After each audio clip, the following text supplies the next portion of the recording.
Hey Sag, welcome to your tarot session. I'm here finally. Thank you so much for your patience. I really appreciate it. I know it's been a long time. I've been moving very slowly with the readings and I'm working on different projects. So yeah, you know me, I don't want to force anything. I don't want to force the messages. And today felt perfect to record something for you. So thank you. Thank you so much. I've received so many of your comments in the past few days and a lot of Sag risings, Sag moons, and people were like, are you still going to read for us? I promise I'm not giving up on you guys. I just needed to move a little bit slower with you too. Okay. Sag, what is the present moment energy? Sag. I'm going to keep the comments open for you today. So make sure to say hi. Sag. Oh, okay. The Judgment card. So this is no joke. There's probably a reason why I waited so long to show up for you. This is a breakthrough. The Judgment card is no joke. It's when something is being excavated from the past, usually, and it shows up and we are confronted by it in some ways. It's destined, always. There's definitely some type of a meant to be energy here. But again, to me, this is a breakthrough. It's very rare, it's very big, and it comes up with so many revelations about who you really are, why you do certain things, and especially why you judge yourself, why sometimes you judge the timing of things, or maybe judging other people. Like we all do it, sometimes unconsciously. Judgment has its literal part also. So be careful when it comes to the words that you use for yourself, when you talk about yourself, when you judge again where you are right now. Something is about to change. And there could be a brand new path that's opening for you very unexpectedly. That's what I love the most about the Judgment card. There's an element of surprise to it. Not everyone loves surprises, and that's totally fine, but it's a good thing. It doesn't mean that it's easy or comfortable, but it's for your greater good, always. So let's see what this is about. Sag. Lovely Sagittarius. I feel like I have to include Sagittarius moon here. Like it's important for me to hold space for the Sag moons that are listening. Knight of Cups. So this confirms perfectly what I said, because the Knight of Cups invite us to be more compassionate to ourselves, especially your past self. There are some decisions that you made in the past, and you could be right now in the present moment dealing with the consequences of those choices. Can you make sure that you don't blame your past self for not knowing better because they did the best that they could? I'm doing a lot of inner child work right now. And I feel like the Knight of Cups can be about reparenting parts of ourselves, holding space for all the difficult feelings. Let your emotions inform you, Sagittarius. When you feel angry, when you feel triggered, annoyed, impatient, all of those uncomfortable feelings, let them inform you with what's going on internally for you. And instead of pressuring yourself into doing something about it, just hold space for the feelings. Just say, okay, I hear you. Like, you're pissed today. I'm pissed. I'm impatient.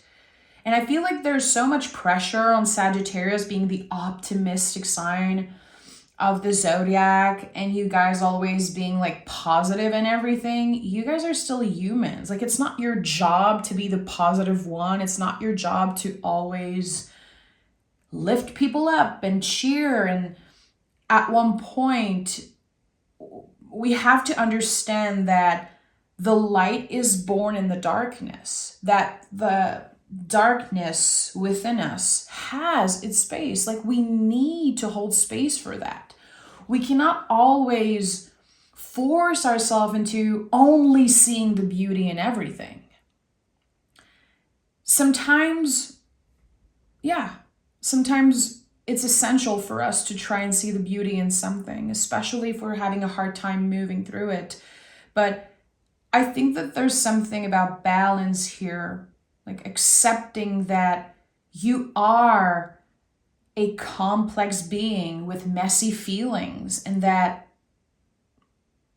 choosing to always look at the positive side of things, it doesn't make you a better person. It doesn't. You don't have to bypass how hard life gets sometimes. And again, you don't have to do anything about those feelings. Just hold space for them and let them inform you. That's a big message here. Let your emotion, your feelings inform you. And we have the Hierophant and the Eight of Pentacles. So this whole breakthrough, this energy, again, that's coming up from the past, it could definitely be connected to old commitments. Yes, it could be connected to relationship, but here I feel it's about work. It could be about a passion project or something that you used to love so much, and life ended up being different. Like, there's a different path that opened for you in the past and you chose that. Again, here I'm seeing with the Judgment card that there is this new path, this new door that's opening for you. It will help you revisit something that you used to be incredibly passionate about. For some reason, I feel it could be connecting you to other people, working with the public, healing others, maybe even being in a position of authority in some way, being an inspiration, a guide to some people. And I think that with the Eight of Pentacles, you will be healing parts of yourself while you're healing others. It's all connected. This is what the Eight of Pentacles is teaching us. All cards are teachers, but this one in particular, it reminds us that there's no disconnect between the work that we do to pay our bills and our spiritual journey, the spiritual work that we do. I used to, and a lot of you guys know, I was a hairstylist for 13 years plus. I absolutely loved it. I have the best memories. It's like such a sacred thing for me, my relationship with clients. And I worked so much. I feel like the first 10 years of my career, I was working 65 hours plus a week, always working. And at one point, I remember feeling like I have no time for my spiritual practice. I remember I started bringing my cards to work, my tarot cards, and I was like, I want to find a way to make time for my spiritual practice. And then one day it hit me. I was like, I'm doing the work when I'm connecting with clients, when I'm listening to them. So much of the spiritual work is listening. How messages are finding you through your conversations with people. And there's something, I'm sure that some of you are hairstylists or you understand the concept, but the concept of like sitting in front of a mirror for a few hours and looking at yourself and having someone also facing you in that mirror is so powerful. So that's just an example that I'm sharing about my personal life, but don't underestimate how much evolution is taking place while you are working. Even if you are not necessarily connecting with clients or with people, there's still so much that you're learning through work. And I know that sometimes it can get redundant. It can get like heavy. I think that everyone I know got to a point where they asked themselves, is this all I'm going to do with my life? I'm going to work all the time and then try to rest on the weekend, pay my bills, and then it starts over and over again. There's something a little heavy about that energy right now. I've been hearing it from a lot of people. They're like, is there all there is? I want more. And I think that this is so connected to you right now, Sagittarius. You probably want more. And it starts with witnessing. It starts with listening. Notice how much magic you encounter on a daily basis, even on in the most mundane of times, like doing the most random things. There is a lot of magic there. And it's Taurus season still. I'm seeing 11:11 on the timer. It's Taurus season, and Taurus is so much about finding beauty in our lives. It's so much about choosing what feels good and asking yourselves, does that feel good?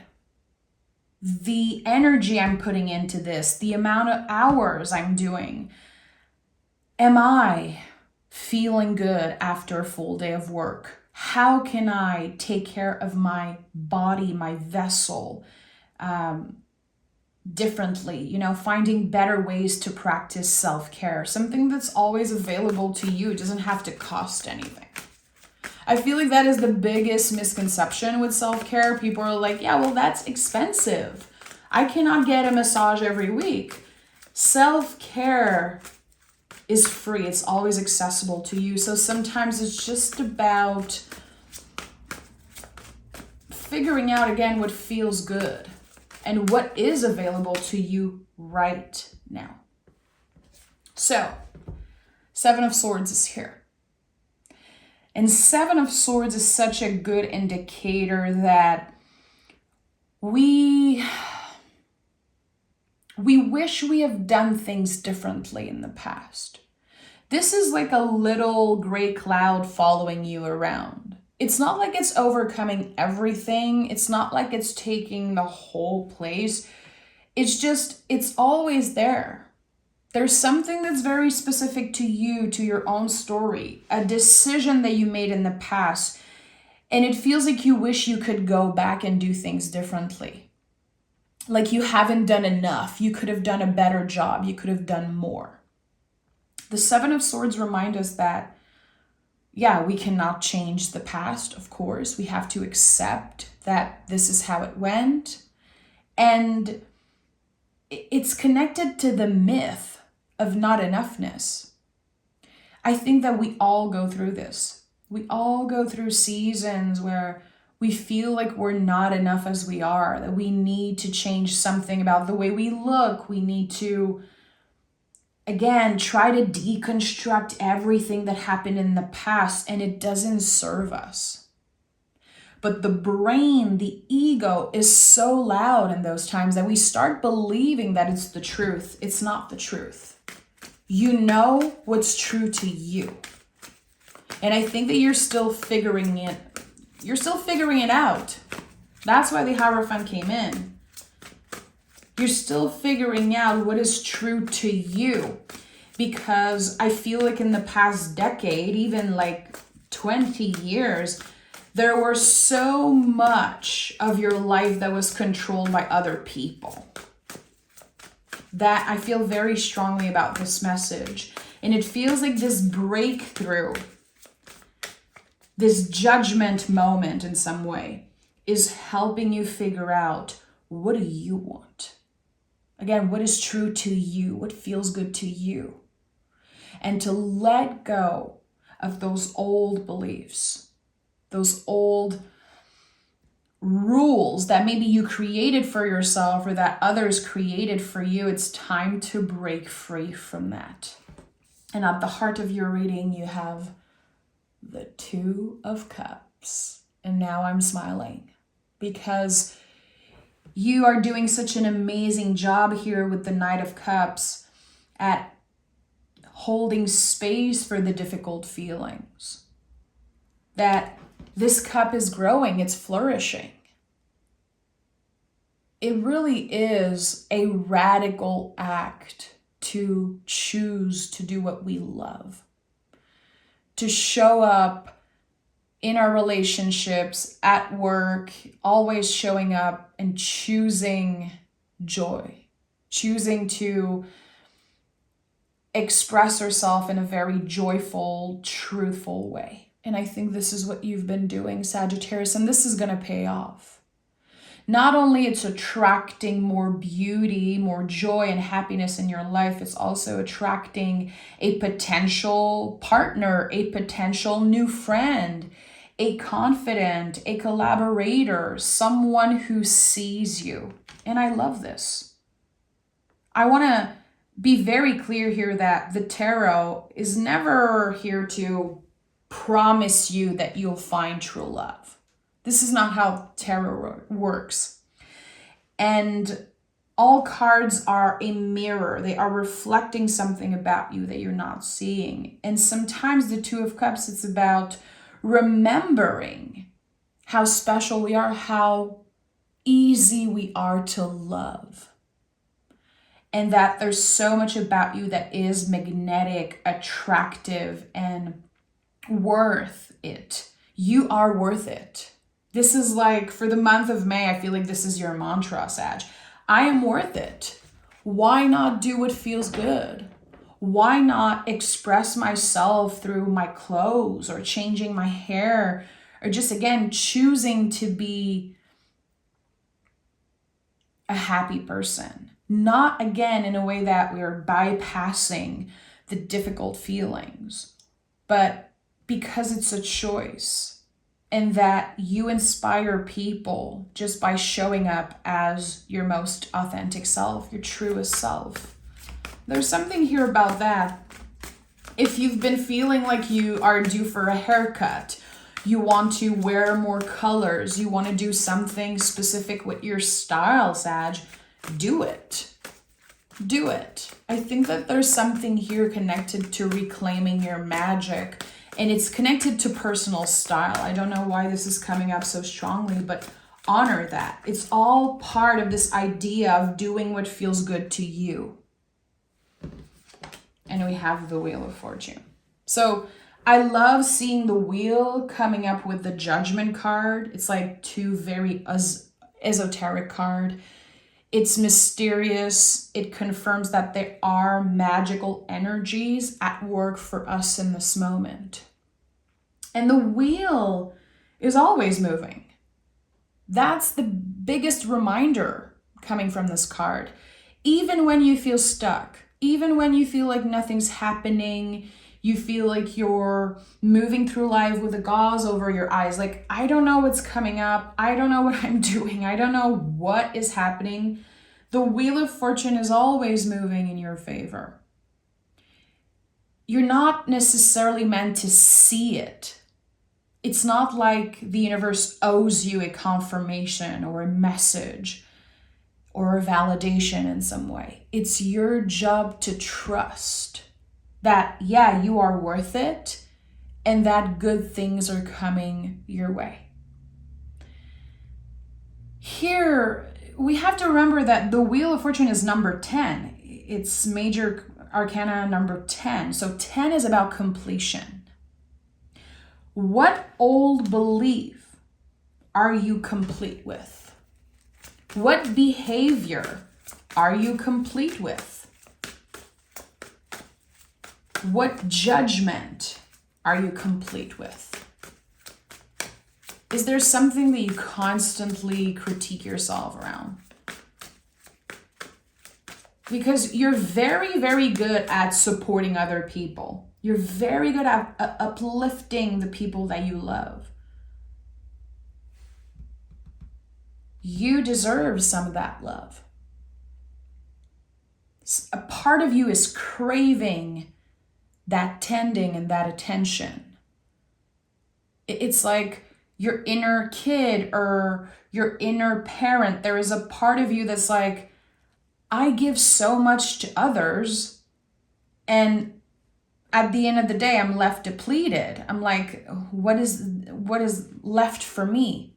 It's your job. It's your job to give it to yourself. You cannot expect other people to give you what you need, unfortunately. It really is a gift. It really is like the cherry on top when we have people in our lives that go the extra mile, that supports us, helps us, are there for us even without us asking. It's really like the cherry on top, but it's not a given. It's your job to give it to yourself, to give that love and attention. So listen, it all comes back to listening to yourself, to what your body wants. What is lacking in your life? Is it rest? Is it sleep? Is it movement? I don't know. Yeah, it's very interesting that the Five of Pentacles is here, because this is exactly it. It's the fear of lack here. It's when we feel like we don't have enough, or we're scared that we're not going to have enough. And it's very uncomfortable to be in that position. This card is very uncomfortable because it requires to ask for something. And I do feel like maybe you asked for something. Maybe you were very vocal and clear about your needs. And I'm not sure if whoever you shared it with was receptive. But the Ace of Cups is here. The Two of Cups is here. Again, there's so much potential for you to meet someone new or to reconnect with someone from the past that actually sees you. They listen. That's probably their best quality. I don't know if you saw this.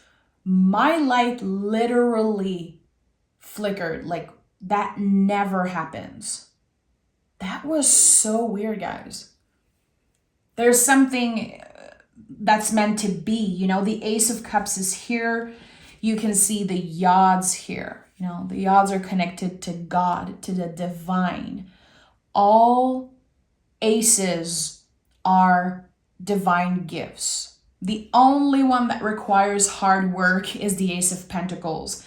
The Ace of Wands, Ace of Cups, and Ace of Swords are always full of yods. So there's something here that finds you. It's like the universe is handing you a cup. Again, because you've been doing your own cup work. You've been learning to fill up your cup by yourself, and now the universe is matching that. Again, maybe by sending someone or a new opportunity or an invitation that just feels good. But in order to get there, you really have to ask yourself, what lacks? Like, what do I need more of in my life? How can I make my cup overflow in the best possible way? Again, more sleep, more water, more rest, more movement, more meditation, more connections with others. Get clear around that. You're the only one who knows yourself that well. I think that, especially in the spiritual community, people very easily give their power away. Listen, I'm a tarot reader. I'm not a guru. I'm not here to tell you what to do. I'm not telling you that there's something missing in your life or that there's something you're doing wrong. I'm simply honoring the invitation and sharing that here on YouTube because of my love for the tarot, because I love to connect with people in that way. But I believe that you have the power. I do this work because I want people to be reminded of how magical they are, that you could be doing this. I'm not more special than you are. I'm not more intuitive than you are, but I know how to listen. That I know how to do. That I am a master at. And sometimes if it means not posting on YouTube for a week, well, that's it. It sucks. Like, this is my job. And sometimes my ego, my nervous system is like, come on, you have to make money. Just work, just post something. My heart knows that I have to listen. I have to pause. I need a lot of rest, a lot of self-care, a lot of Knight of Cups work in order to be of service to you guys. But again, I'm not better than you are, and I don't know you more than you know yourself. So you know the answers. That's one of the cool things with tarot. Like, a lot of the times people are like, thank you for the messages because you simply confirm the things that I already know. I love this. To me, that's a huge compliment. I'm not here to impress anyone. I'm not here to prove how intuitive or anything about my gifts. I know. I don't need to prove it. But my job is to, again, remind you of your own magic. Everyone is intuitive. It's not like some were gifted with intuition and others weren't. But we all use our intuition differently. It all works in a very different way. And also, again, learning to listen and to pause, listen to our vessel and give it what it needs. I think that is the key to really connect with spirit, to connect with others, and to truly connect with ourselves and be able to make better decisions when we move slow. And this is what Taurus season is. It's inviting us to honor the sacred pace of Taurus, which is fixed earth. It's incredibly slow. And it's slow because it's careful, because Taurus, and I'm a Taurus sun, we curate everything in our lives very carefully. Not only the things in my house, but like the people I choose to interact with, the people I choose to work and collaborate with. I think that this is something that you can really take advantage of during the month of May. And the last card that is showing up for you is the Eight of Cups. This could mean that you are invited to take a little bit of time apart. I always felt like this was the hermit going into a little time of isolation, of introspection. And the eights in the tarot are about transformation. So here we're talking about emotions. We're talking about cups and water. Something for you right now is transforming emotionally. And it makes sense. Again, the Judgment card is here. This is Pluto. And Pluto is in retrograde right now, if I'm not mistaken. Good. It gives us the time to really check in. Why am I always feeling that way? Why do I react like that? Why am I judging this or that? To really let our emotions inform us to what we have to heal, what we're ready to let go of, and what we need more of. Again, you have all the answers. Don't look outside of yourself for answers in the month of May, because you will be disappointed. The energies are already working for you. Let them find you and do the introspection. It will benefit you in ways that you cannot even comprehend right now. It's time to go inwards, Sag. It really is. Let go of expectations. Expect nothing and receive everything. That is something that I absolutely love to repeat myself all the time. Expect nothing, receive everything. Let's see what Oracle card wants to come through for you, Sag. The Sun, my friend. Oh, I'm so happy to see this for you. Find a balance. This is it. as you cultivate inner stillness, and I think that there's a reading that I recorded for you a while back. I'm going to find it and pin it in the first comment. There's something about cultivating inner stillness and again, doing that introspection. And the more you tend to those feelings, the more work you do internally, the more your external is going to be reflecting what your heart really wants. The sun is so much about the heart. It's about our truest self. Not the things that we love because we were taught to love them or because we saw other people doing or loving those things. The things that we love, that are most aligned with our heart and our values. And again, the more introspection you do in the month of May, the more beauty you're going to find externally in the month of June. There's something very flowy and beautiful about the next couple weeks and months for you. So honor that.